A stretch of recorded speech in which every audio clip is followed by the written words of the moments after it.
Bienvenue dans le podcast de ceux qui veulent créer un système au service de leur liberté.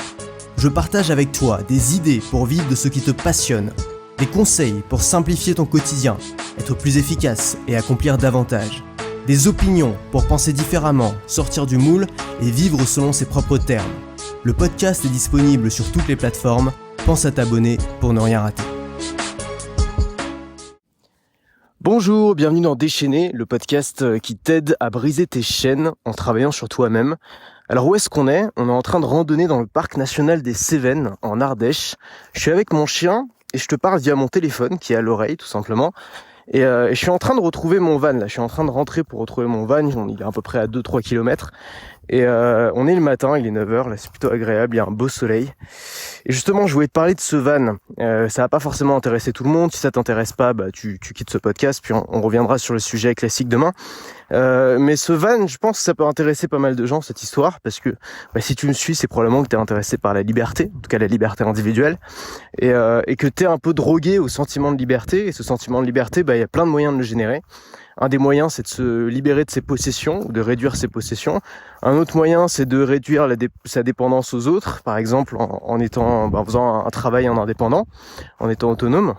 Et un autre moyen, c'est le voyage. Et moi, j'ai beaucoup voyagé ces dernières années. Et mes voyages, ils consistaient principalement à prendre un billet d'avion, à aller très loin, et puis à aller de ville en ville, soit en prenant le bus, soit en prenant le train, soit en prenant l'avion, soit en prenant des petits moyens de transport alternatifs comme le scooter. Et donc j'ai pas mal voyagé par exemple en Asie, un petit peu en Amérique du Nord, en Europe de l'Est, et en fait j'ai eu un peu un déclencheur pendant mon dernier voyage en Asie. J'en ai eu un petit peu marre de l'Asie, je me suis dit j'en ai un peu marre de me taper 12 heures d'avion pour me retrouver dans un endroit que je commence à connaître et où il n'y a plus vraiment de magie, où il n'y a plus vraiment d'aventure pour moi. Et je me suis dit, finalement, il y a un continent que je connais peu, qui est pas loin de chez moi, qui demande pas de se taper 12 heures d'avion, et qui est compatible avec ce que j'ai envie de faire en ce moment. Et ce que j'avais envie de faire en ce moment, c'était des road trips. Pourquoi ? Parce que je viens de passer mon permis. Enfin, il y a 6 mois, j'avais même pas encore mon permis. Je dois avoir 3 à 4 mois de permis là. Et quand t'as ton permis, t'as un peu envie de l'utiliser, t'as envie de faire des road trips. Je me suis dit, road trip en Europe, ça peut être pas mal. Je reste pas très loin de chez moi. En cas d'urgence ou en cas de problème, je peux rentrer chez moi. Tu vois, je suis à moins de 2 heures d'avion. Et puis c'est magnifique. Il y a plein de trucs à voir en voiture en Europe. C'est pas des distances qui sont forcément énormes.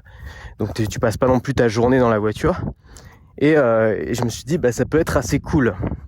Et c'est quoi le meilleur véhicule pour faire un road trip ? J'ai réfléchi et je me suis dit, finalement, le meilleur véhicule pour faire un road trip, c'est un véhicule où t'es autonome. Attends, parce qu'il doit y avoir du vent dans le micro là. Je vais essayer, je me retourne. Je marchais en crabe parce que s'il y a du vent dans le micro, ça va pas être top.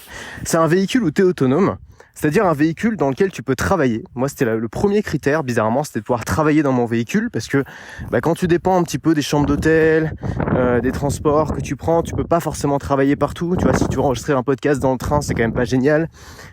Toutes les chambres d'hôtel sont pas top si tu veux bosser, si tu veux enregistrer une formation.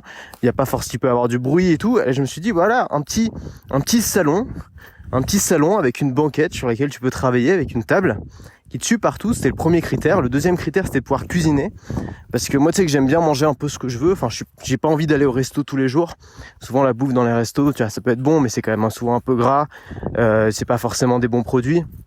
Moi, je voulais pouvoir, m'acheter, aller m'acheter des fruits, aller m'acheter un peu de viande, et puis le manger tranquillement chez moi, me faire mes petites salades aussi. Donc avoir une cuisine. Troisième critère, c'était avoir un espace privé pour se détendre, parce que quand t'es en road trip, il y a des moments où t'as juste envie d'être un peu tranquille. Et puis t'as des beaux endroits aussi que tu vois, tu peux t'arrêter dans des beaux endroits et puis te détendre un peu et puis bosser un peu.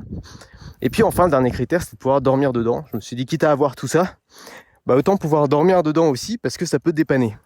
Ça peut dépanner, puis en plus ça peut te permettre de dormir dans les endroits où t'as pas forcément d'hôtel, ou alors où t'as pas forcément de bons hôtels. Par exemple, là où je suis en ce moment, c'est-à-dire là je suis au sommet d'un col en Ardèche, et à mon avis, il y a pas beaucoup de signes de vie, encore moins d'hôtels. Donc je me suis dit, j'ai envie de tout ça. Et la meilleure façon d'avoir tout ça, c'est d'avoir un camping-car ou quelque chose comme ça. Sauf que les camping-cars, moi, ça m'a jamais fait rêver, parce que j'associe ça un peu aux touristes de 70 ans hollandais. Le camping-car, c'est moche. Je suis désolé de le dire pour ceux qui ont un camping-car, mais c'est pas joli. Tu l'achètes pas parce que c'est beau. C'est assez encombrant, c'est très large, c'est très haut. Ça passe pas partout, ça fait plus de 2 mètres. Ça passe pas sous tous les portiques moins de 2 mètres. Ça passe pas dans certains tunnels. Et puis c'est un peu large, ça passe pas forcément dans les petites ruelles, ça passe pas forcément sur les ponts. Moi, je suis à Paris, donc je veux pouvoir l'utiliser à Paris pour me faire un espace de travail en plein Paris. Je me voyais pas trop garer mon camping-car en plein milieu de, tu vois, place du Panthéon. Ça me paraissait pas génial. Et donc je me suis assez vite tourné vers le van, parce que moi j'ai pas besoin de beaucoup d'espace pour être heureux, surtout quand je voyage seul. Et puis le van, c'est un peu le meilleur des deux mondes entre la voiture et le camping-car. C'est-à-dire que tu as les avantages du camping-car, tu peux dormir dedans, tu as un espace, tu peux cuisiner. Et puis tu as les avantages de la voiture qui sont que si tu prends un bon van récent, tu as avant tout une bonne voiture qui roule assez vite, qui accélère bien, qui peut se garer à peu près partout, qui peut passer à peu près partout. Et qui est un peu aussi passe-partout. Moi, j'aime bien les choses discrètes, tu vois. J'aime bien m'habiller discrètement, j'aime bien rester discret. J'aime pas attirer l'attention sur moi. Je pense que plus on est discret, plus on est libre. Parce que quand t'es discret, on te fout la paix, donc tu peux faire un peu ce que tu veux. Et donc, il me fallait aussi un van un peu discret, un peu passe-partout, qui peut passer pour un utilitaire si tu te gares dans une ville. Qui puisse même te permettre de dormir dans une ville si à un moment t'as pas d'autre option ou t'as envie de te faire un petit trip, voilà. Et donc je me suis assez vite tourné vers le van et j'ai cherché un van. Alors heureusement j'avais mis un peu d'argent de côté, donc je pouvais me permettre d'avoir un van récent. Je voulais un van récent pour plusieurs raisons, pour la consommation, pour la pollution, tu vois, ça consomme quand même beaucoup moins, ça pollue beaucoup moins les vannes récents que les vannes des années 70, 80 et tout, et surtout pour des raisons mécaniques. J'ai aucune compétence en mécanique, je suis pas un bricoleur. Moi je suis un Parisien et donc je sais pas faire ces trucs là, et donc si je tombe en panne tous les 3 jours, ça va pas le faire, ça va pas fonctionner pour moi.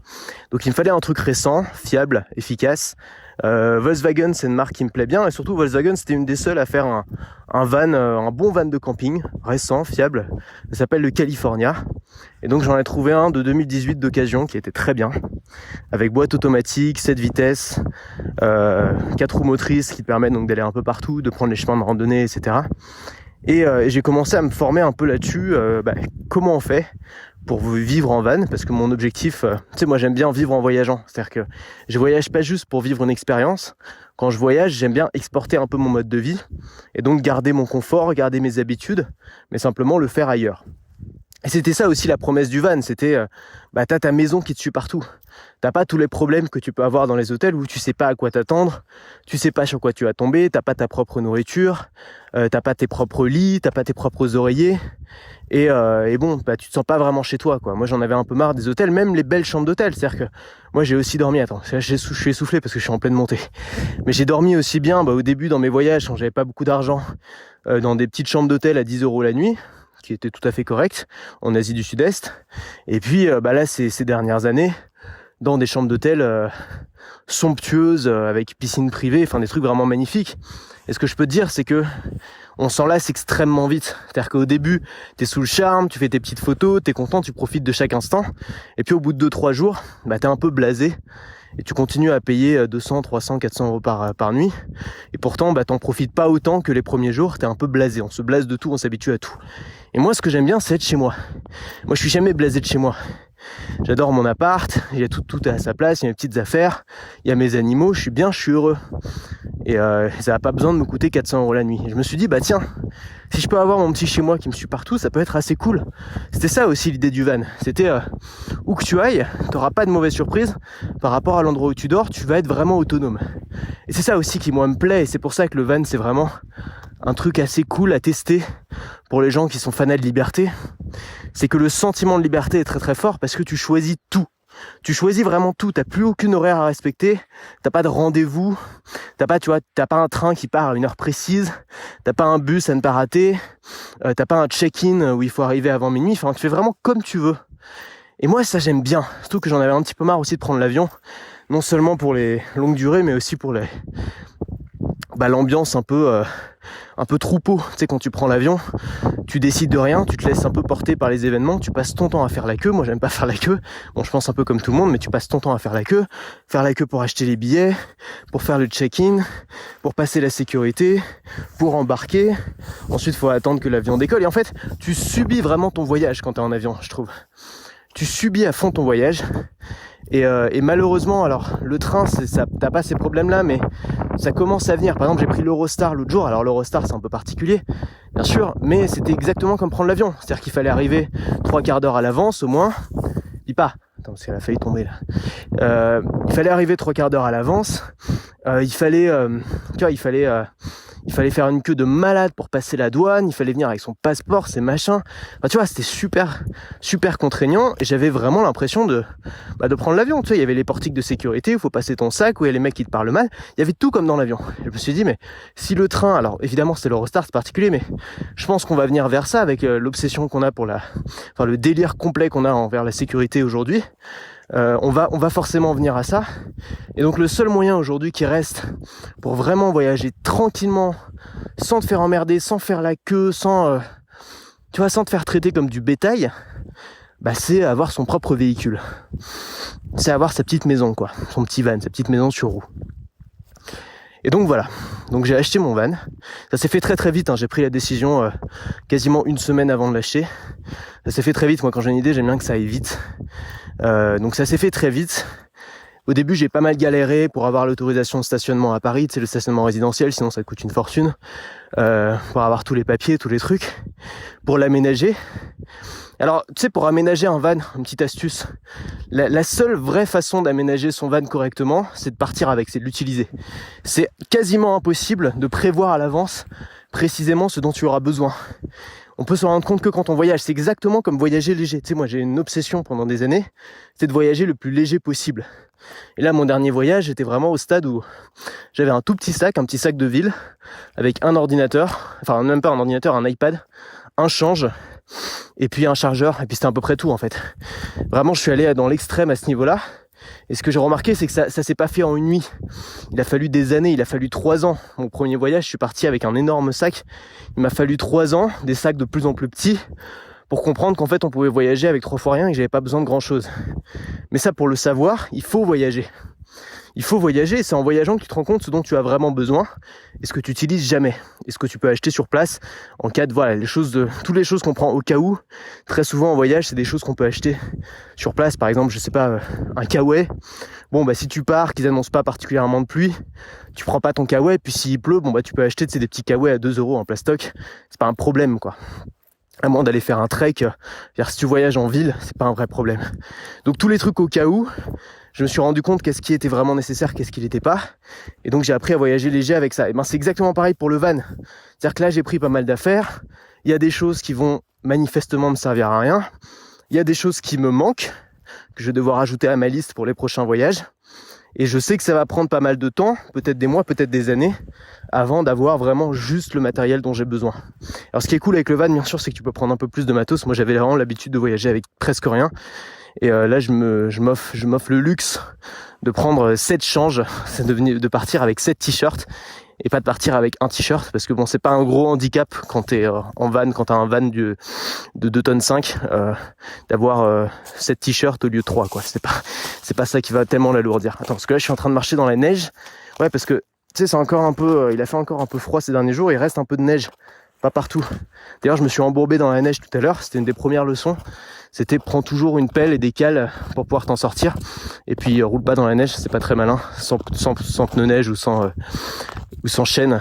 Et là, comme il y en avait pas beaucoup, je voulais juste passer un petit névé, tu sais, une petite parcelle de neige, et je me suis embourbé. Heureusement, j'ai réussi à m'en sortir avec la pelle et les cales, justement. Voilà, donc au niveau du van, quelques trucs à savoir. Alors, la première chose, c'est il y a des vannes pour tous les budgets. Mais ce qu'il faut savoir, c'est que moins tu vas payer ton van cher, plus ce sera utile d'avoir des compétences en mécanique, parce que plus ça risque d'être un van d'occasion, plus ça risque d'être un van usé. J'ai des amis, tu les connais peut-être, de la chaîne Nature au Trip, là, Laure et Manu, qui ont eu pas mal de galères avec leur van des années 70. C'était un joli van, très mignon, mais le problème c'est qu'il est tombé en panne tous les 3 jours. Et ça, faut quand même avoir un peu de compétences. Faut être prêt aussi à relever ces défis-là. Et puis, il y a des options aussi qui consistent à acheter un fourgon, à acheter un utilitaire, tu vois, un fourgon blanc classique, et à l'aménager comme un van. Et alors ça, tu as 2 options. Soit tu le fais toi-même. Alors évidemment, faut être vraiment bricoleur. Moi, c'est pas mon cas. Mais si tu l'es, tu peux le faire toi-même. Soit tu décides de le faire aménager. Aujourd'hui, tu as des sociétés qui font ça. Alors fais attention, parce qu'aujourd'hui, on peut pas faire aménager son van n'importe comment. Il faut l'homologuer. Enfin, c'est un peu chiant. Donc il faut se renseigner pour ça. C'est pour ça que moi j'ai pas voulu m'embêter. Je voulais mon van tout de suite, j'en ai pris un déjà aménagé. Mais l'avantage de le faire aménager, c'est que tu peux vraiment l'aménager comme tu veux. Tu peux organiser l'intérieur exactement comme tu veux, comme tu en as besoin. Par exemple, si t'as pas besoin de 2 plaques de cuisson, t'en mets qu'une seule. Et si t'as besoin d'un plus grand lit, tu peux le faire plus grand. Donc tu vois, tu peux faire vraiment ce que tu veux si tu fais ça. Ça c'est l'avantage. Et puis ça te coûtera aussi beaucoup moins cher. Parce que tu sais bien, quand t'achètes un van, quand t'achètes un véhicule chez un constructeur, chaque petite option de rien du tout, il te la facture extrêmement cher. Alors que bon, si tu le bricoles toi-même, ça va te coûter 3 fois rien. Donc ça, c'est les options pour acheter son van. Ça peut être un parcours du combattant, hein. Je t'invite à te renseigner un peu. Et puis une fois que tu l'as, t'as pas mal de trucs à savoir. T'as une app qui est un peu l'app qu'utilisent tous les gens qui voyagent en van ou en camion, ou en fourgon aménagé ou en camping-car. Ça s'appelle Park4Night. Park for le chiffre 4 night, et c'est une app dans laquelle tu as plein de spots. En fait, tout le monde partage des spots, aussi bien des parkings ou des aires de camping-car et des campings, que des spots un peu off-road en dehors de la route, des spots en pleine nature, etc. Enfin, moi j'ai vraiment trouvé très très beaux spots. Là, le spot dans lequel je suis, j'ai trouvé sur Park4Night. D'ailleurs, j'en ai trouvé un autre encore mieux, je l'ai ajouté sur l'app. Donc faut pas hésiter à partager ces trucs là, c'est quand même pas mal. Donc voilà. Ensuite il y a l'eau, le gaz, l'électricité et les toilettes. Alors l'eau, c'est un grand truc, c'est-à-dire que si tu veux une douche dans ton van, il va probablement falloir un van plus grand qu'un van de moins de 2 mètres comme le mien. Donc c'est pour moi c'est un vrai sacrifice, parce que je veux qu'il fasse moins de 2 mètres, je veux qu'il passe partout, je veux pas avoir à me poser la question quand je passe sous un tunnel, est-ce que ça va passer. Donc pour moi la douche est pas essentielle, sachant que la douche en été tu peux te doucher à l'arrière avec de l'eau, tu vois, t'as des douches solaires, t'as moyen quand il fait pas trop froid. Et puis l'hiver, tu peux aller, t'as des douches, tu peux en trouver des douches, tu peux te laver au gant de toilette, tu peux trouver des douches, dans les campings qui sont ouverts, sur certaines aires d'autoroute, sur certains endroits, dans les piscines municipales. Donc on peut se débrouiller. Les toilettes, c'est encore plus facile parce que les toilettes, t'en as partout. Il suffit d'aller au resto, il suffit d'aller dans un café, t'as des toilettes sur n'importe quelle aire d'autoroute. T'as même des toilettes publiques municipales sur pas mal de parkings, dans pas mal de petits villages. Donc ça c'est pas un gros problème. Et puis sinon tu peux, alors moi ce que j'ai fait, c'est que j'ai acheté des toilettes sèches. Alors, en fait c'est tout simple, c'est un seau avec une cuvette dessus. Et puis je vais pas t'expliquer en détail, mais soit tu mets si t'es en pleine nature, tu mets des copeaux de bois au fond, donc tu te balades avec un petit sac de copeaux de bois, tu fais ton affaire, et puis ensuite tu vas l'enterrer quelque part. Tout est biodégradable, donc il n'y a pas de problème. Et puis si t'es dans une ville, tu peux simplement mettre un sac plastique au fond, et puis tu vas jeter ça à la poubelle. Bon, voilà, il y a moyen de se débrouiller. Bon, moi c'est en cas d'urgence, je les ai pas encore utilisés. Pour l'instant, j'ai toujours trouvé des toilettes sans trop de problème. Mais voilà, disons qu'il y a moyen de s'organiser, et ça te permet, parce que tu vois, dire non aux toilettes et à la douche, c'est vraiment ce qui te permet d'avoir un van beaucoup plus petit et avec tout l'espace dont tu as besoin pour le confort. C'est-à-dire que les toilettes et la douche, c'est souvent quelque chose qui prend pas mal d'espace dans un van, qui l'oblige à être plus haut, plus gros, plus large, à avoir des systèmes d'eau grise à jeter, à être obligé de passer dans les campings, dans les aires de camping-car. C'est pas forcément l'idéal. T'as pas forcément envie de t'encombrer ça. Donc ça dépend vraiment des gens. Mais si tu voyages beaucoup en pleine nature, c'est pas un gros problème, tu vois. Il y a pas grand monde. Là, j'ai croisé personne depuis que je suis arrivé. Bon, c'est pas un problème de se débrouiller, quoi. Ça c'est pour l'eau et toi. Ensuite au niveau du gaz, tu peux acheter des bouteilles de gaz dans tous les grands hypermarchés ou dans tous les sites dans tous les campings aussi. Alors les campings, ce qu'il faut savoir, c'est qu'ils sont ouverts que le printemps, l'été et l'automne. Ils sont fermés l'hiver. Donc là pas mal de campings sont fermés. La plupart sont encore fermés maintenant en mars, mais ils ouvrent généralement entre mars et mai. Donc voilà, faut le savoir. Sinon tu vas donc en hiver, tu vas plutôt aller sur des terrains naturels. Ensuite, au niveau de l'électricité, c'est pareil, ça dépend de quel van tu as. Moi j'ai un van récent, ça recharge, l'électricité se recharge toute la journée, donc il y a largement assez de batterie pour recharger mon iPad, mon iPhone, ma watch, un peu tout ce dont j'ai besoin. Alors j'ai pas d'ordinateur, les ordinateurs c'est ce qui consomme le plus souvent, j'en ai pas, j'ai un iPad, ça prend 5 ou 10% de la batterie, donc c'est pas un problème. Et puis au niveau du chauffage, alors ça c'est pareil, si t'as un vieux van, il va falloir te débrouiller toi-même. Si t'as un van récent, Moi j'ai un chauffage qui est intégré, qui fonctionne au moteur, ça consomme pas beaucoup d'essence, je le mets sur 1 généralement ou 2 sur 10, ça suffit largement pour chauffer l'habitacle. S'il fait trop froid, je descends la tente en haut. Oui, parce que j'ai pas dit il y a une tente en haut. Alors ça c'est le vrai avantage, c'est que j'ai un van de moins de 2 mètres, mais je peux me mettre debout à l'intérieur. Et la raison c'est que quand tu t'arrêtes, quand tu es sur une aire, quand tu t'arrêtes, tu peux ouvrir une sorte de toile au-dessus du van et ensuite tu peux remonter le plafond, ce qui permet d'avoir largement la place d'être debout. En été tu peux dormir en haut, ce qui permet d'avoir de l'air frais qui passe, et puis en hiver, en mi-saison on va dire, s'il fait pas trop froid, moi je le laisse ouvert pendant la nuit, ça permet à l'air de circuler et je dors beaucoup mieux. Voilà, donc là je commence à être vraiment essoufflé parce que je monte, je suis en pleine côte là, et puis il commence à y avoir du vent aussi, donc je vais te laisser là. Je voulais simplement te parler un petit peu de mes aventures, de mes histoires.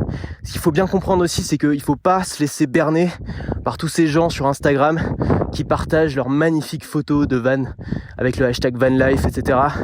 C'est des conneries. La plupart du temps dans les voyages en van, c'est de la débrouille, c'est du système D, c'est de la galère. Il faut le savoir, il faut aimer ça.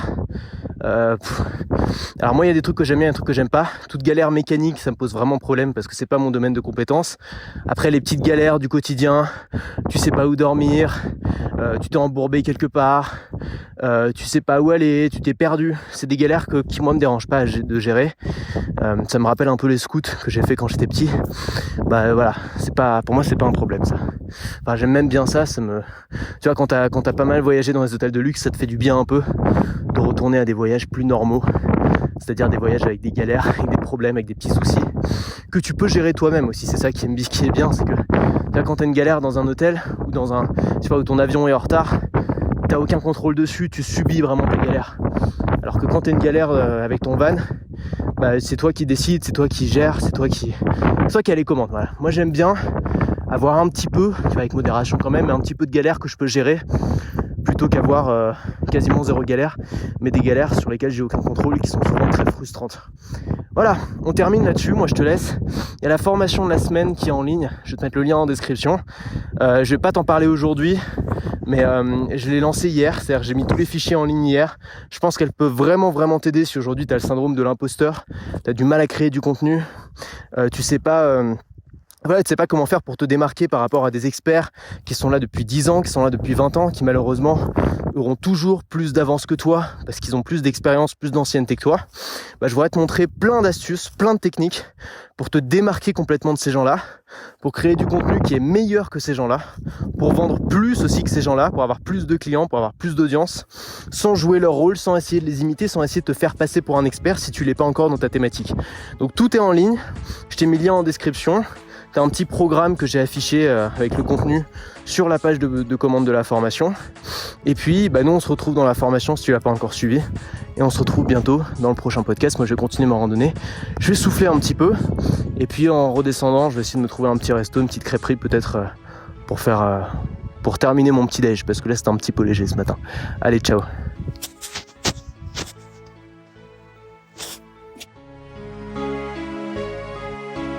Si cet épisode t'a plu, pense à laisser un avis sur Apple Podcast. Ça te prend 1 minute, tu n'auras à le faire qu'une seule fois et ça m'aide énormément à me faire connaître. Si tu veux continuer à te poser des questions avec moi, bien sûr, abonne-toi.